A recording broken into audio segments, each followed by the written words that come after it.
Hello guys, आज चाहिँ हामी पोगली झर्न जाने भने बिहानै 8 बजी पुग्यो साउटर बजार। सो त्यहाँ पुग्दा हामीलाई एकदमै भोक लागेको थियो र हामी एउटा होटलमा खाजा खान बस्यौँ र हामीले चाहिँ फर्स्टमा लोकल माछा मगाएको थियौँ। माछा चाहिँ एकदम मिठो थियो है त। र फेरि माछा खाइसक्ने बित्तिकै हाम्रो एकदमै तातो तातो बफ थुक्पा पनि अगाडि आइपुग्यो है त। बफ थुक्पा एकदम ट्राई गर्ने लागि टट्ट तातो एकदमै एक बाइट हान्दै थियो। उताबाट साथीले मिठो छ भन्दै थियो है त। र तातो थुक्पा खाएर ज्यान तताएर हामी बाटोतिर लाग्यौँ है त। केही समय पर पुगेर टक्क समुद्रको भ्यू पारिबाट हेर्दै सट्ट हामी फेरि अर्को आफ्नो गन्तव्यतिर लाग्यौँ। सो करिब हामी आधी घन्टापछि सल्टन गाउँको स्कुलमा पुग्यौँ, जहाँ मुटु बनाएको रहेछ। त्यहाँ एकछिन आराम गरेर फेरि आफ्नो गन्तव्यतिर लाग्यौँ है। त्यहाँबाट केही समय हिँडेपछि पारिएको गाउँ, हाम्रो गाउँ पनि देखियो है त गाइस।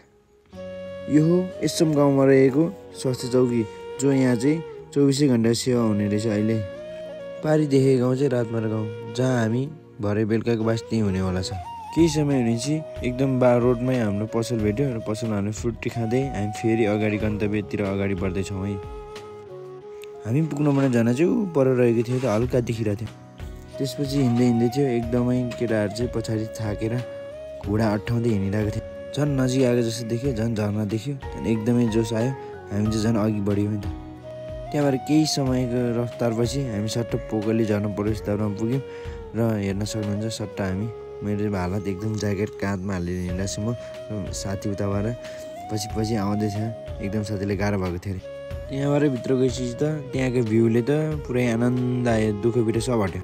फाइनल्ली गाइस हामी चाहिँ ठ्याक्कै झर्नमा पुग्यौँ। त्यहाँ हेर्न सक्नुहुन्छ गाइस, एकदमै पानी सानो भयो नि एकदम आनन्द, एकदम शीतल, एकदम आनन्द फिल हुनु, एकदम रमाइलो थियो।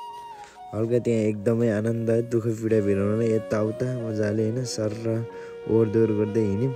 र त्यसपछि हामी हल्का अब पोखली झर्न यहाँ त्यहाँ भन्दै अब यसो हल्का त्यहीँको अनुसारको डान्स पनि गऱ्यौँ।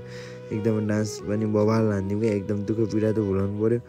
यत्रो अब 4-5 घन्टा हिँडेको, एकदम उफ्री बौला बराउँ नाच्यो।